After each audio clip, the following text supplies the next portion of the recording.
حضرت سعدی رحمۃ اللہ علیہ بیان فرماتے ہیں کہ حضرت عمر بن عبدالعزیز رحمۃ اللہ علیہ کی انگشتری میں ایک ایسا نگینہ جڑا ہوا تھا جس کی صحیح قیمت کا اندازہ جوہری بھی نہ کر سکتے تھے۔ وہ نگینہ گویا دریائے نور تھا جو رات کو دن میں بدل دیتا تھا۔ اتفاق ایسا ہوا کہ ایک سال قحط پڑ گیا، لوگ بھوکے مرنے لگے۔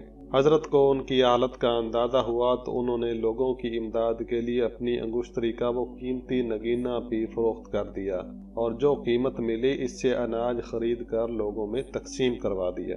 جب اس بات کا علم آپ کے قریبی دوستوں کو ہوا تو ان میں سے ایک نے آپ سے کہا، حضرت آپ نے یہ کیا کر دیا؟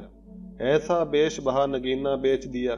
حضرت نے یہ بات سن کر فرمایا کہ وہ نگینہ گو کہ مجھے بھی بہت پسند تھا، لیکن میں یہ بات گوارا نہ کر سکتا تھا کہ لوگ بھوک سے تڑپ رہے ہوں اور میں قیمتی انگوٹھی پہن کر بیٹھا رہوں۔ کسی بھی حکمران کو یہ بات زیب نہیں دیتی کہ وہ لوگوں کو تکلیف میں مبتلا دیکھے اور اپنے آرام اور زیب و زینت کے سامان کو عزیز رکھے۔ یہ فرماتے ہوئے آپ کے رخساروں پر آنسو بہہ رہے تھے۔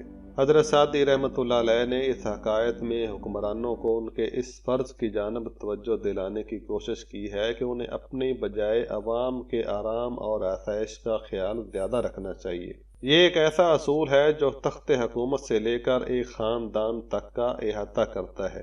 ہر بالادست شخص کے لیے یہ بات ضروری ہے کہ وہ زیر دستوں کے خیال سے کسی طرح بھی غافل نہ ہو۔ یہ اس کی اخلاقی اور دینی ذمہ داری